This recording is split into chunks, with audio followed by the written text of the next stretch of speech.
So, there's this incredible artist. Maybe you've heard of him? Ilya Kuvshinov. He's worked on major projects like Ghost in the Shell and The Wonderland. You've probably seen some of his works floating around your feed. You know, the bold backgrounds, soft rendering, glowing eyes. It'll be hard to miss. But here's the thing. On a tiny little screen, scrolling past at lightning speeds, you don't really get to see the craftsmanship, the layers, the intent that goes into his work. So I asked myself, can I break down Ilya's techniques, apply them to my own work, and make my art pop in the same way? Well, before I even started, I made a choice. I wasn't going to copy Ilya's work one-to-one. Instead, my goal was to learn his techniques and then filter it through my own vision where I saw fit. In order to do that though, I had to understand what made his art stand out in the first place. So naturally, I went to Instagram. And it's here where damn, that's a lot of followers. And it's here where I started lurking through his work like a little art goblin. And I noticed his styles actually varied from piece to piece. He had a spectrum of approaches ranging from cel shaded to super soft renders and beyond. But one series stood out to me the most. It was these highly saturated background pieces with contrasting characters at the forefront. Smooth, clean, vivid, almost dreamlike. I began shifting through all the artworks that I liked the most, saving them to Pinterest in order to build a reliable and easily accessible reference library. With those references at my disposal, I could start analysing the main patterns that I could find. And here's some of the key points that I found. A lot of his work on his characters had almost no hard edges on the skin. It looked like it was mostly done with an airbrush. It was this soft look that gives his skin this dreamlike effect. Now, Ilya's line work was anything but simple. The actual lines themselves were solid but colourful. I guess the selling point here would be that his lines would rarely be pure black and would instead be infused with all these various tones. Now, chromatic aberration usually uses a mix of RGB, which is red, green and blue. However, in Ilya's works, it appears that he just opts for two of the colours. I did notice that the placement is also different in his pieces, but it's most prominent on the outside of the character. It's subtle, but it's there. His use of colour is bold. I'm talking no expenses paid bold. He does not hold back and goes full blast on the saturation. It's funny because when you're learning art, you're usually taught to stay away from all these high saturated colours, but Ilya incorporates these to its full effect without making it look tacky or inexperienced. In contrast, Ilya often depicts his characters with pure black, whether it's their clothing or their hair, for example. His main focus on black lines is towards the focal point, like the eyelids, eyebrows and pupils. He does use darker lines here and there, like on the nostrils and ever so slightly on the mouth. However, these are not as heavily done as the eyes. Armed with all those notes in my back pocket, I started prepping my own piece. Now, I know myself, I could spend hours hunting references, but I had to remind myself that this wasn't a character design challenge. This was primarily meant to be a rendering study. So, I forced myself to pick the first few designs that grabbed me and swiftly moved on. With my goal in mind and references at the ready, it was time to sketch. I chose a front-facing female character, something simple and clean. I knew Ilya's strongest pieces often had captivating eyes, so I wanted that to be the focal point.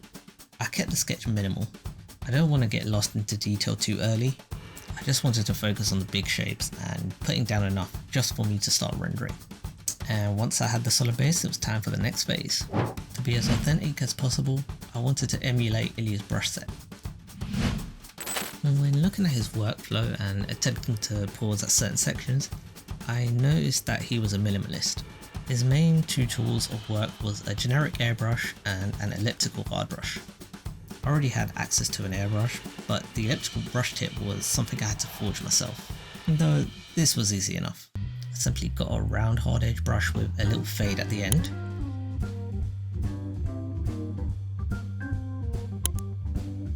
Then I just adjusted the shape, angle, and tilt Bob's your uncle. I made a decent carbon copy of Ilya's brush of choice. Now, Ilya's process is surprisingly fluid. He uses tons of layers and seemingly switches between them at random. He often adds layers when it seemingly was unnecessary. For example, when doing the line art, he would add another layer, but continue the line art, but on this new layer. So I tried that too at first, thinking maybe it helps with colouring line work later. I thought maybe that he would adjust a particular layer's colour, and maybe it was this that would help him get those various colours in his line work. But for me, nah. It just felt a little too chaotic, and with not a clear direction as to why I was doing it in the first place, I felt like it would just cause more problems down the road. So I just went with what felt comfortable by adding extra layers for line work where I felt it could be of use, like shading in small sections like the ears or under the chin, you know, that kind of thing. I made sure to add heavier lines around key features like the eyes, nostrils, lids and lips, just like Ilya tends to do in his works. This small rendering section of separated layers was comfortable for me as I saw Ilya do this in his own speed paints. So I had a clear image and purpose in mind when doing this section. I added heavier lines around key features like nostrils, eyes and lips, just like Ilya tends to do. Now came the fun part, rendering. For the face and skin, I stuck almost entirely to the airbrush, no hard edges unless absolutely necessary. The way Ilya renders is that he fades features into each other, letting your imagination fill in the gaps. For example, take a look at the way he renders lips. If we turn it into a black and white image, the edge of where the lips go to the face almost blend into each other. It's like you can't see it properly. There is no defining hard edge, it's very softly airbrushed. The colour in this instance is what helps separate the two, and your brain just does the rest. It really is quite a neat little trick, and I was excited to try it out myself. As for the hair, once again his styles varied quite a bit, but I was drawn to one reference where the dark hair was layered with all these vibrant strokes. So I mapped out light sources first, then broke it into strands. Then I layered different hues, mostly blues and purples on top. And for the silhouette, I used another trick from Ilya, changing the line work colour around the outer edges to give it that chromatic pop. A splash of vibrant yellow and pinks really helped the piece come to life. For the outfit, I took inspiration from a piece of his where the red of the skin bleeds into the background. By experimenting with various blending modes, I got this nice layered painterly look that felt dynamic without being overly detailed. That heavy red saturation, that's really bold. It takes real confidence and skill to use such intense colours and still keep the character readable. I really admire that about Ilya. Speaking of admire, if you're admiring this breakdown so far and want to see me try more styles like this, hit that like and subscribe button. I mean, you're already here, might as well, right? Next up though is arguably the most important part of all, the eyes. I kept the shape simple, staying true to the references, but played with the colour. Ilya's eyes often have this neon-like glow, but with subtle gradients inside of them. I used multiple layers blending in some orange and red hues similar to Ilya's work. These subtle hues help plain areas have interest. Okay, boom, rendering was done, now we're on the home stretch. Now, Ilya's post-processing is wild, to say the least. From what I could gather, he leans heavily on effects like curves, blur, and chromatic aberration. So I was aiming to do the same where I could.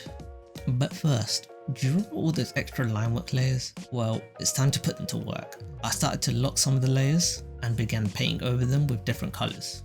For the skin, I tried to keep the colours in the same warm range, but just darker so it fit with the whole theme.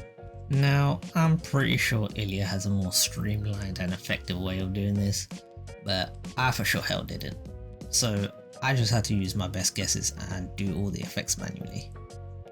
I did have a small play around with the curves, but I didn't think the curves quite worked on my character's brown skin tone, so I just skipped that step. But Gaussian blur? Oh yeah. I hit the holy grail with that filter.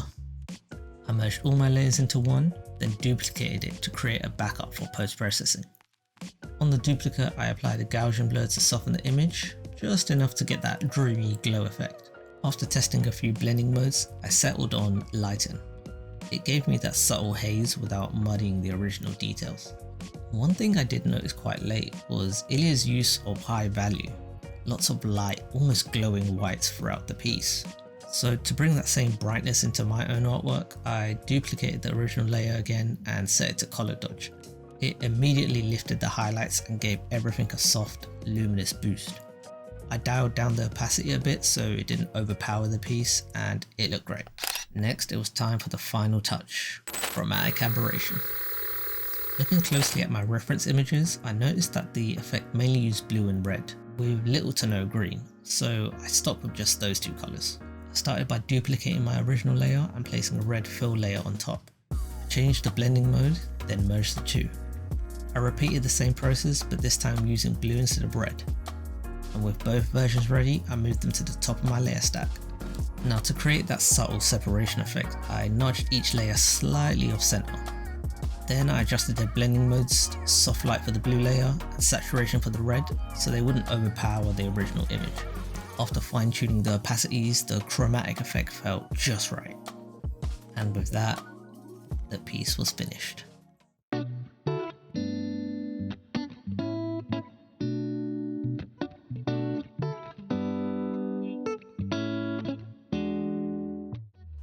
Did I hit the mark? Maybe not 100%, but learning new techniques is never a wasted effort. I learned a ton about how Ilya uses colour, edges and post effects to create that signature dreamy glow in his artworks. And most importantly, I picked up some valuable techniques that I can see myself reusing in my own style. But that's about time on this video. If you enjoyed this breakdown and want to join me on this leveling up art journey with me, hit that like and subscribe button and make sure to hit that notification bell, as I'm always live for the first hour after each upload if you want to ask any questions. With that said, I hope to see you in the next one. Remember, keep exploring, keep creating. Peace.